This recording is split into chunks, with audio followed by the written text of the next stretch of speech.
the graduate, but lahat tayo na nandito, naanin mo yung mensahe, set me free. How can we pray if nobody will share the gospel?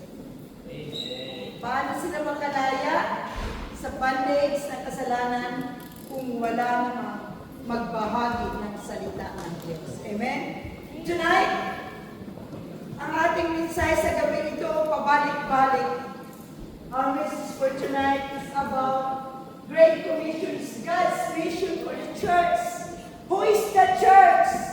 Not this building. All of us as a church.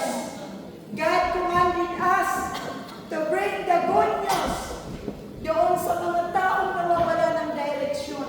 No? Wala pong, paano sila nakakilala kung wala pong magdadala ng mensahe. Amen? Amen. As we come tonight, let us pray. Hallelujah. Thank you, Lord. We bless you, Lord. We honor you and we glorify you tonight, Father God. As we decree and declare your words tonight, Lord God. Panginoon, salamat Diyos sa mga salita mo na aming mapakinggan. Not only, Lord, the hearers of your words, but the doers of your words, Father God. Anoint your words tonight, Lord Jesus. Panginoon, Lord, not only the speaker, but Lord, even the listeners, Father God, each and every one of us, not only the graduate, O Lord, but all of us, we are the church, Lord God. Lord, salamat po, Panginoon, na ikaw ang Diyos na mag-anoint ang mensahe mo po, Panginoon, sa gabi ito. Kaya, Panginoon, pagpalain mo, O Diyos, ang mensahe ito. Pagpalain mo kaming lahat na makapakinig. Even, Lord, sa mga taong mabahagi na ng mga salita mo, O Diyos. Pagpalain mo, Panginoon, sa pangalan ng Jesus. Amen. Amen. Amen. Ito po yung ating teksto. Did Jesus come to them and say, all authority in heaven and earth has been given to me. Therefore, go and make disciples and all nations, baptizing them in the name of the Father and of the Son and the Holy Spirit, and teaching them to obey everything I have commanded you. Surely, I am with you always to the very end of the age. Bakit ko nilagyan ng mga tanda yung mga dapat? Because ibinigay na po sa atin yung authority. No? The Father God gave the authority to Jesus Christ to preach the gospel. But all of us, we are the disciple of Jesus. No? All of us, we are all the disciple of Jesus. Kaya meron po tayong tungkulin na dapat nating gampanan. God giving us already the authority. And heaven and earth, mula langit hanggang lupa, ibinigay na, binigyan na tayo ng autoridad. Sabi ng text natin, to be given to us, to be given to Jesus. And in Jesus,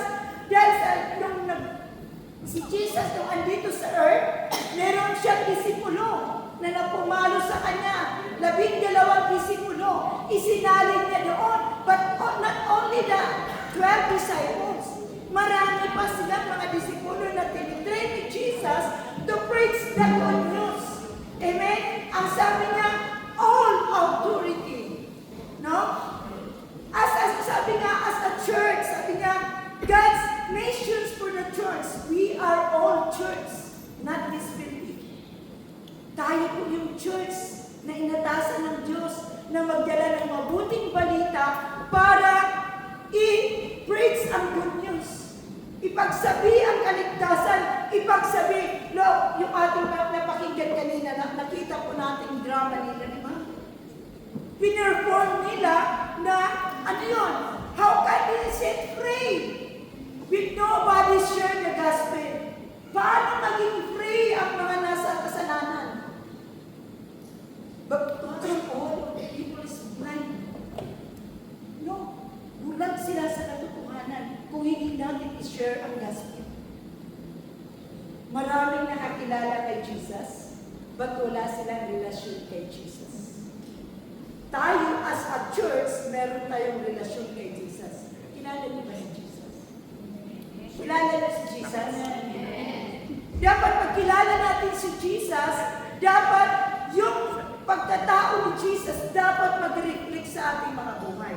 Kaya nga sabi niya, did Jesus come to them and said, all authority in heaven and on earth has been given to me. ibinigay na ng Father God kay Jesus. Ibinigay ni Jesus din sa atin, isinali ni Jesus. And then sabi niya, therefore, go! Inutusan tayo, may kinuman tayo na go and make disciple. Ang sabi niya dito, the mission of Christian Church is found in the Great Commission. Jesus entrusts the corporate body to make disciples of non-believers. Diba? Ang sabi niya dito is, ano daw yung ating i-disciple? Ano daw yung ating tuturuan? Mga unbelievers. Yung mga tao, wala pang relasyon kay Jesus. Sabi niya, baptizing them and teaching God's ways. Diba? Sabi niya dito, tuturuan daw natin ang mga tao na sumunod sa kaparaanan ni Jesus. Amen? Dapat, supposed to be, yun ang ating gagawin. Kaya as a Christian, we are called to be a testimony, good testimony, not bad testimony. Amen. Kasi paminsan, yung Kristiyano pa, ang Kristiyano pa paminsan, compromising, they are living in compromising life. Okay na yan, sister, okay na yan. Mabait naman si Lord. Yes, mabait si Lord. Pero huwag mong antayin yung kabaitan ng Diyos, yung consequence na harapin natin. Amen? Kaya nga sabi niya dito, sabi niya, teach them in God's ways. Only then will we see more people in fellowship, more people educated in the truth, and more people praising God. When this happens, God will receive a greater joy. Ang gusto ng Diyos, maraming tao sumamba, mag-worship sa Kanya. That's the plan of God. The plan of God, all people will be saved. How can he save if nobody tell them about Jesus? How can he save? If you are the church sleeping all the time, not telling to the people, to the non-believers, to tell them about Jesus, to tell them about the love of God. Amen. Natutulog lang tayo sa pansitan, huwag tayo matutulog. That's why we need to push ourselves to share the gospel. Because that's the purpose of God. Bakit tayo naligtas? Why you're saved? Ask yourselves, why I am saved? Why I am Christian? Because God has a purpose for you. Hindi na si Jesus ang bababa dito sa lupa para gagawin na mag-disciple. No! All of us, God called us to be a disciple, to train. Not sleeping. No, you need to tell the people around us.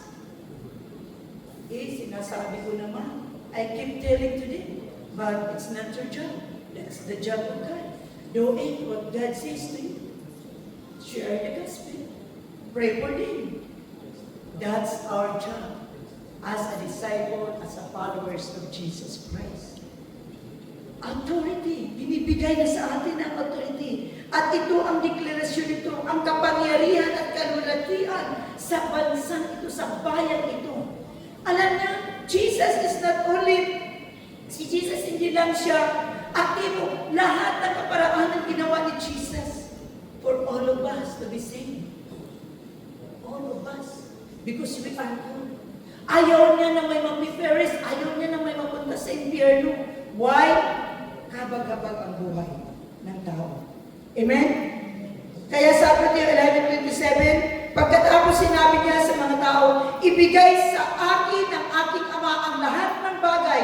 Walang nakakakilala sa anak kundi ang Ama, at walang nakakilala sa Ama kundi sa anak. At ang taong nais ng anak na makakilala sa Ama. Gusto ng Diyos ni Jesus Christ na we will bring people to the Father. Kailangan madadala natin ang mga taong iyon para makilala nila si Father God, makilala nila si Jesus. Magkaroon sila ng relationship. No? Magkaroon ng relationship. Kasi not only knowing Jesus, but to build up a relationship with Jesus Christ. Kilala ko na yan, Jesus na yan, I know him. I know that Jesus, but you don't have a relationship. Sorry. Because God says, ang gusto ng Diyos, meron tayong relationship sa Kanya. Ang plan ng Lord, ang purpose ng Lord to have a relationship. Without the relationship, you don't know who Jesus is. Next, sabi na dito, go! Sabi na, God commanded the church, you must go out into the world. Sabi niya, must travel where the last reside. Sabi niya, we need to go to the world and preach the gospel to the good news. For us, we cannot travel all the time, except Pastor Pablo traveling all over the world. But for us, we are working here, we cannot travel. Just only stay in Jerusalem, stay in Israel. But our task is to share, to tell to the people, even to our employers. We can tell to our employers for their dying days. We need to tell that Jesus loves you so much, Saba, Abba. Yes. Jesus loves you so much. At makita dapat sa ating mga buhay. Supposed to be, we are a good testimony in our employers. You are not a bad testimony. Huwag niyong purutin ang inyong employer para hindi kayo maging mga bad testimony sa inyong employers. Don't shock them. Yan ang gagawin namin sa Blanod. Patient more. We need to apply Harvey sa Blanod, Harvey sa Blanod. Too much. Yes. Mahirap. It's not easy. It's not easy actually to more patience, but we need to apply. Just pray for God. Lord, please help me, give me patience to taking care of these people. Because we have our task to bring the good news to these Israelites people. No? Ginamit tayo. Napakaganda ng ating task. Why? Every household, individual, one-on-one. In the dying days of our employers, we need to share today. Saba, Abba, Jesus loves you so much. Follow, repeat after me this prayer. Repeat after this prayer. Pray for them. Amen? Tapos sabi niya, go! Kailangan daw tayong humayo. Our neighbors, our flatmates, our friends, di ba? We can use our social media. We can use our Facebook. Don't post in the Facebook nothing. Yung mag-post kayo ng mga kung ano-ano mga problema nyo, huwag nyo i-post doon. Ang ipopost nyo doon ay ang paano mag-share, paano sila mahalin ni Jesus. Kung may kaaway kayo, huwag nyo i-post sa Facebook. Never, don't post the words. Just post to the Facebook, Jesus loves you. Quote the verse and post it to the Facebook. Sometimes there are people depressed, stress. Mag-scroll ng Facebook, uy, nakita. Biglang, amazing. Ang life nila na-change on this path. Because you see it through Facebook, through social media. Amen? Kaya napakahalaga. Huwag kayong mag-Facebook na nothing. No, yung mga student, garbage na mga words doon. Awayan, ano mga sentimento ng buhay, sentiment ng life. Huwag niyong sabihin doon. Kasi alam niyo, makakakita doon, word. Buong mundo makakita. Ang maganda, the best is post the Word of God. Post the Word. Amen? Kaya sabi niya dito, kailangan daw, sabi niya, with all means, share the Word of God. Lahat ng kaparaanan, all means, we need to share the Word of God. Sa lahat ng kaparaanan. Kaya nga sabi ng Mark 16:15, and He said to them, go into the world and proclaim the gospel to the whole world, to all creation. Ito yung sabi. Whole, lahat. Ipagsabi natin. Kahit hindi tayo maka-out ng Israel, makapag-travel, ang dami natin pwedeng masyuran. O sometimes you are invited in a birthday o party. I-volunteer mo na ikaw ang mag-pray ng pagkain na kakainin. You need to volunteer. I am the man to pray for this God. At i-insert mo na rin si Jesus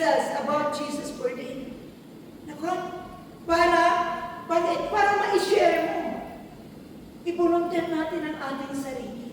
No? Kasi yun ang ating purpose. Yan po ang ating purpose. Sabi niya, make disciple. Gawin mo silang mga disipulo. Pag na-invite na ano tayo, nag-30 nyo, make it a disciple. Make it a disciple.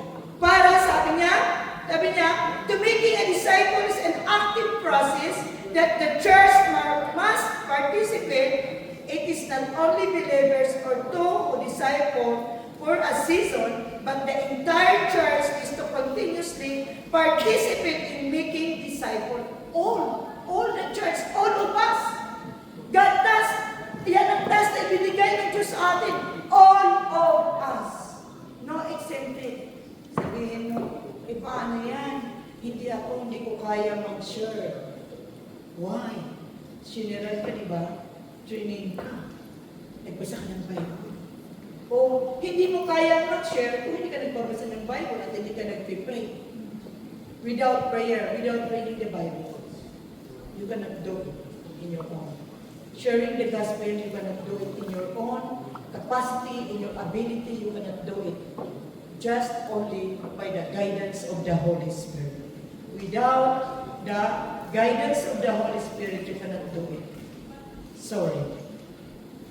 And then, but the entire church to continuously participate in making disciples across the strait and around the world, while great glory come to God and showing, sabi niya, di ba, remember before when I was in the Philippines, if we going to disciple, to train, or to go Bible study, we have our 12 meetings. Dadalhin namin yung mga pelikula about Jesus para yun ang isang bagay, one thing na maka-attract sa mga tao magdala ng pelikula para pupuntahan kanila doon. Punta tayo doon kasi may palabas doon, may showing doon, may film, at samahan nyo na rin ng snack. Kasi pag walang pagkain, hindi sila pupunta kasi gutom yan sila. Amen. Including all the time, no? Money, at ang pag-share ng gospel ay including. Sometimes you have friend na gusto mong masyaran, you will bring to first, okay, build a relationship to your friend, and then go to coffee shop first, talking, yeah, so that you can build a relationship. Kasi kung hindi mo gawin yon, ay hindi na sila makikipag-meet ulit. Kung meron ka mang help, if you have help, can share with him, i-share mo. Para magkaroon sila ng interest. Iba, it's different, it's different woman, it's different girl. Sabi niya na itong babae ko, kahit hindi kanya kilala, ay different siya. At kakaiba siya. Nagkakaroon siya ng interest sa iyo. Yeah? Kaya, make all means, all the strategy, you can share all the strategies. Pray to God, pray to the Holy Spirit, please help me. Give me the strategy, Holy Spirit, how to share to these people. Mag-ano ka ng strategy. Hindi yung sabay-sabay, wala na. Hindi lang. Ayaw niya. Wala siya sa buhay. Ay, na siya lang. Buhay. Yeah, or tasik. Na? And, you know, thanks God for this church because we have our feeding program in the Philippines. Alam niyo, yung money, the money that you gave it to this feeding program in the Philippines, you have already included in the mission. Our money is our mission. Yung mga pera niyo, na binigay, hindi yan nasasayang, hindi yan nilalagay sa pulsa ni Pastor Alan. Na doon maraming mga tao nang kumain. No? Through this money, these people heard the word of God. Because, first, we will bring food for the kids and the mother, no? And the whole family, whole barangays, and then somebody share the word of God. That's the way, one way to share the word of God. That's one way to share the word of God. Kasi it's strategy. Strategy to share the word of God. Sometimes, for individual, okay, dalhin mo muna hindi sa coffee shop. Ilabas mo yung mga pera mo dyan, mag-coffee shop muna. Including, really, if you want to go to mission, money is including. Amen. Kung kuripot ka, huwag ka pumunta. Yan ang pupuntahan mo, walang mga pera.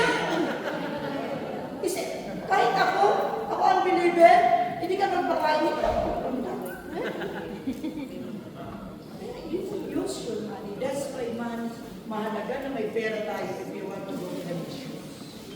Amen? Including, kaya thanks God for His church.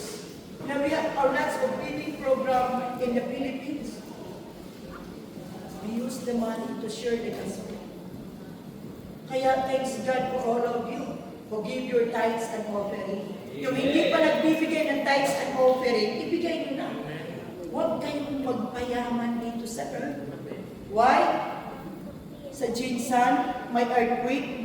Yung bahay ng OFW na pinaghirapan mo ng long, mga 20 years siguro pinaghirapan mo pag-ipunan mo, makabuild up ka lang ng beautiful house in the Philippines. In split seconds, the earthquake will come. Everything fall down. Everything is nothing. Kaya sabi niya, huwag kang mag-impok ng kayamanan dito sa lupa dahil marami dito mag-destroy. Marami dito mga kalawang, mga tanga na mag-destroy ng iyong kayamanan. Spend your money for the kingdom of God. Not all. Give your tithes and offering. That's the very, very important. You know, my testimony is proven and tested talaga. If you are faithful to the tithes and offering, God will faithful to you. No matter what happened, na need mo ng pera, God will provide. Pero pag damutan mo ang Diyos, kahit anong gagawin mo, walang perang darating sa iyo. Amen? Tapos sabi niya dito, all nations, we cannot travel, we can send money para may mag-preach ng gospel. That one, money is important also for the missions. Diba? The central focus for the disciples at the time of Jesus was to no longer focus only in Israel. So Jesus, not only focus to Israel, pero nag-focus din si Jesus saan? Nag-focus din si Jesus sa mga Gentiles. We are all Gentiles. Thanks God na hindi ka agad ni-receive ng mga Jews si Jesus. At least naambunan tayo. Thanks God na ang salvation also is for the Gentiles, not only for Israel. Amen? Palakpakan natin ang Diyos. And then Paul explained his driving ambition to preach the gospel in places where Christ was not only known, feeling the calling to the nation. Sabi niya ng Romans 15:18-20, hindi ko na babasahin kasi mahaba, na yun ang yung alam mo si Paul, kung nabasa natin ang mga epistle ni Paul, si Paul nag-travel si Paul. At tandaan natin si Paul si Pablo ay nagtatrabaho siya. Hindi lang siya nakadepend. Kagaya natin, nag-caregiver. Kagaya natin na nagpupudpud para magkapera, para magagamit natin. Si Paul ganon, hindi siya naka-depend doon sa church, nag-depend siya also. He's working para magamit niya na makapag-preach ng gospel. All nations, sabi niya. Sabi niya, baptizing, sabi niya dito, make disciples of all nations by baptizing them in the name of the Father, the Son, and the Holy Spirit. Diba? I-baptize doon natin. Kaya, we need, as a Christian, we need to, kung Christian na kayo, dapat magbabaptize kayo. Mayroon pa ba dito hindi pa nabaptize? Meron pa dito hindi nabaptize? Ikaw ay tumanggap na kay Jesus? Ikaw ay nagpagamit? Kailangan magbabaptize. Because this is a religious rite, an initiation and purification spiritually, transformation and dedication to the Christian faith, making believers commitment to Christ. Diba? Dapat ito yung magpabaptize ka. You need to baptize. No, kailangan natin magpabaptize. Kasi yun mo. Sabi niya, in Romans 3-4, sabi niya dito in Romans 3-4, hindi ba ninyo alam na noong binautismohan tayo kay Kristo Jesus, nangangahulugan ito na kasama tayo sa kanyang kamatayan, kaya noong man tayo namatay tayo at inilibing na kasama niya kung papaanong binuhay muli si Kristo sa pamamagitan ng dakilang kapangyarihan ng Ama, tayo rin ay nabuhay ng bagong buhay. It's, ano yung sabi doon? Yeah, symbolize ng noong inilibing, being buried with Christ, and death and rising to Him, and walk in newness of life. Dapat, pag ikaw na-baptize, pag ikaw ay binago, dapat ikaw ay bagong nilalang na.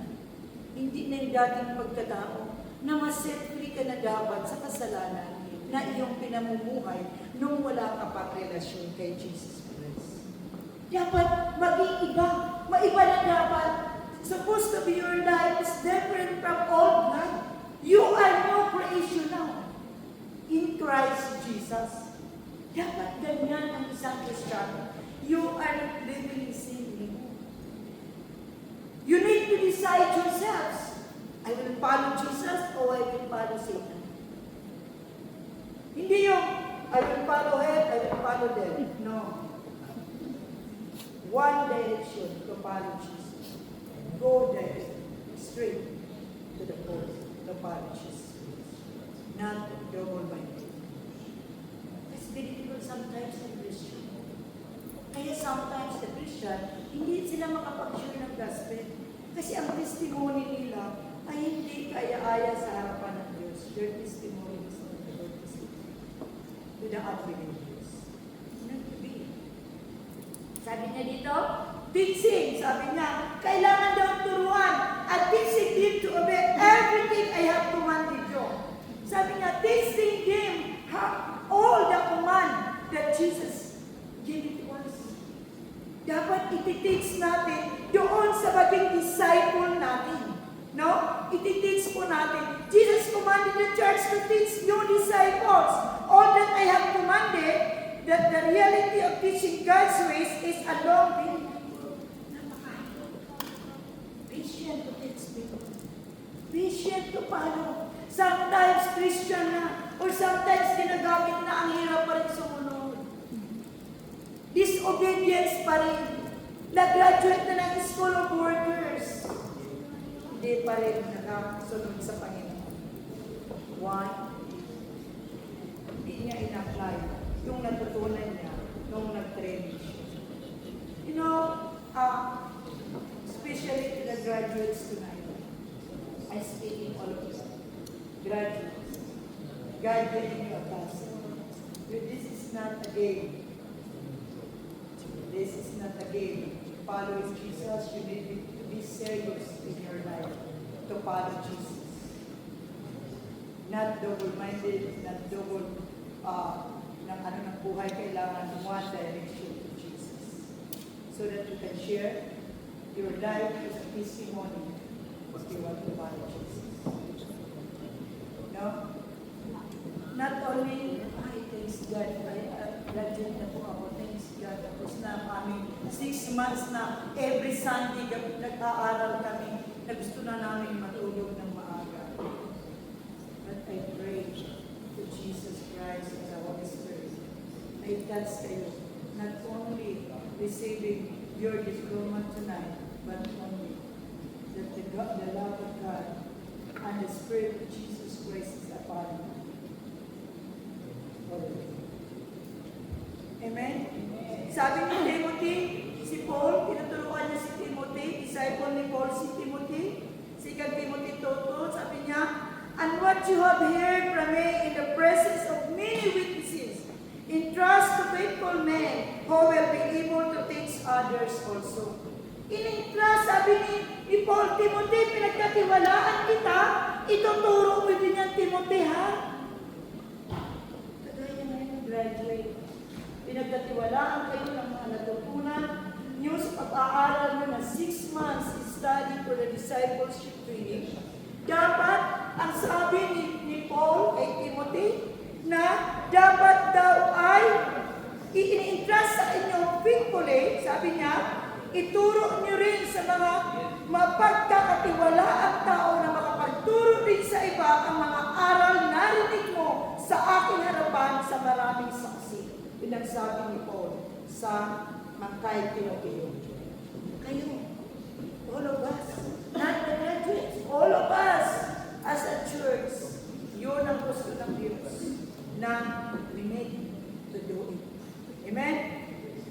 Sabi niya dito, aim to aim. Sabi niya, and surely I am with you always to the very end of days. Hanggang sa kaduluduluhan. Kaya hindi pa dumating na delay si Jesus dahil hindi pa siguro kayo nag-share ng gospel. Kaya hindi pa si Jesus, hindi pa siya dumating. No? Kasi hindi pa nakarating sa mga kaduluduluhan ng daigdig. No? Kaya sabi niya dito, dapat sa church, hindi magito, dapat non-stop ang mission ng church for this great commission.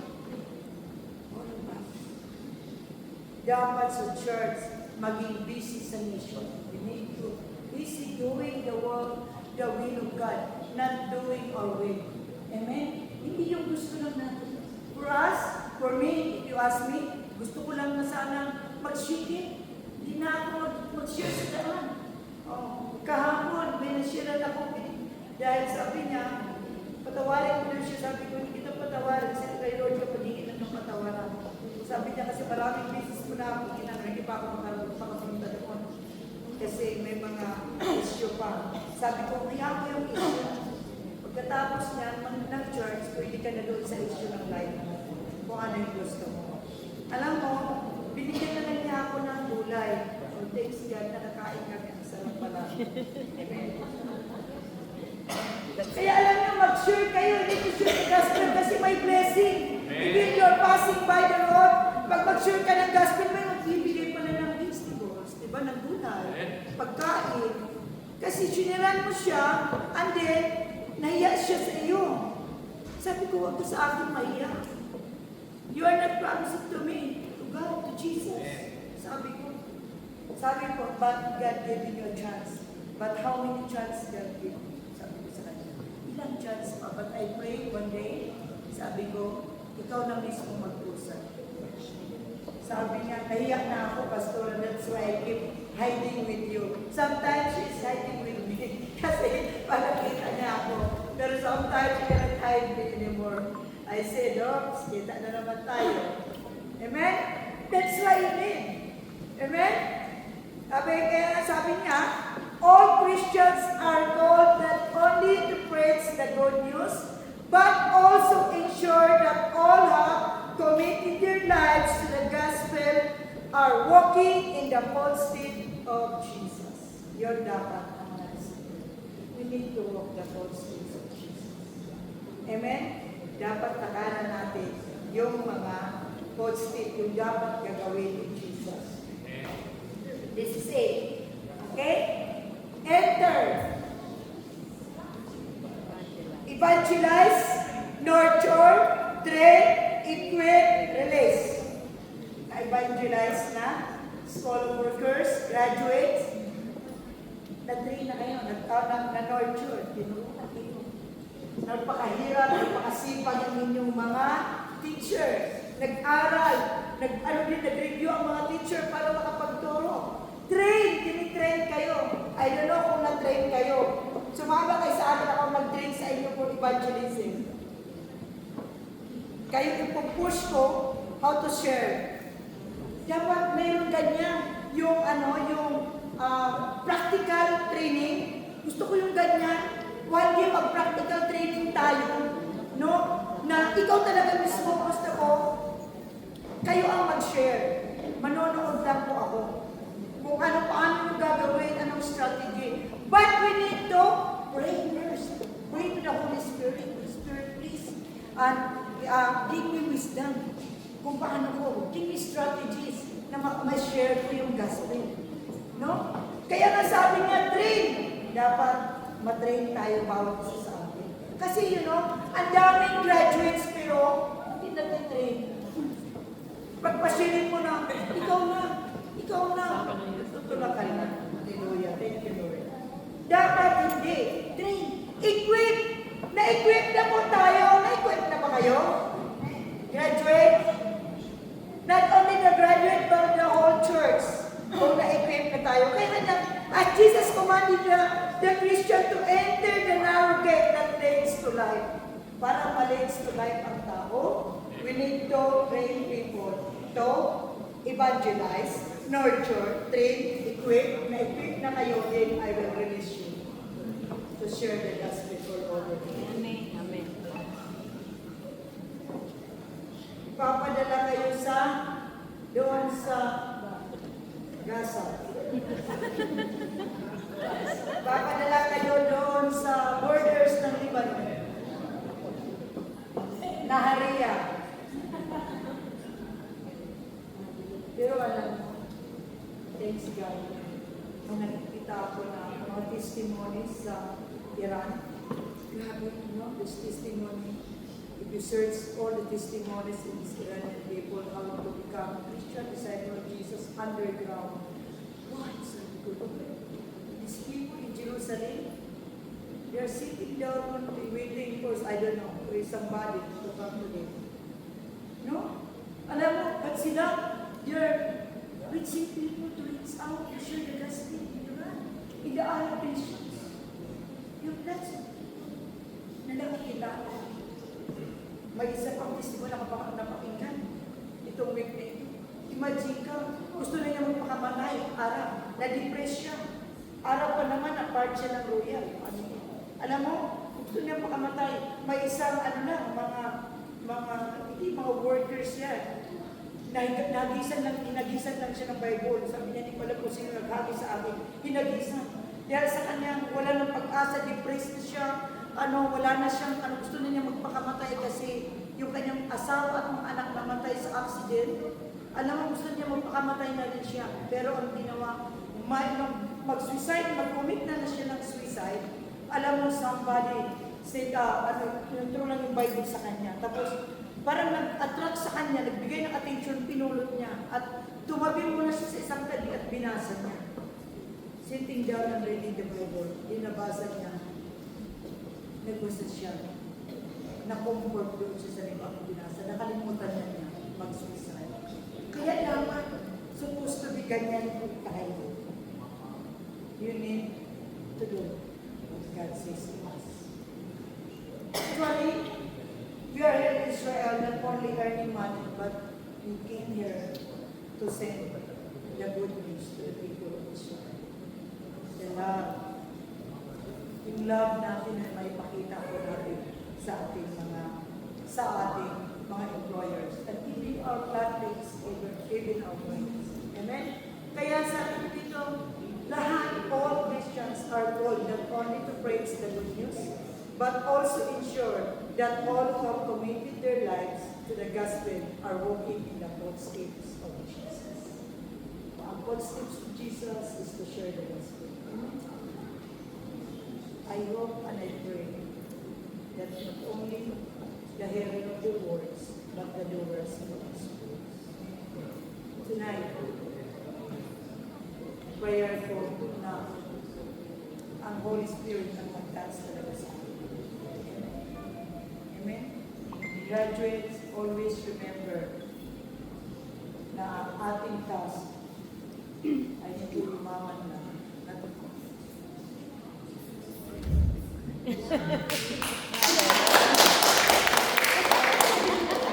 Hindi ko pala naman. Kaya pala, with all my energy to shout, kaya with all the force na. Amen. Thank you. Force na rin. Hallelujah. Glory to God. Sabi ko ba parang with all my force. Amen. Kaya thanks God. Glory to God. Ating patuloy na ipanalangin ang ating individual na buhay. Amen. Na to do the posting of Jesus Christ. Amen. God bless you.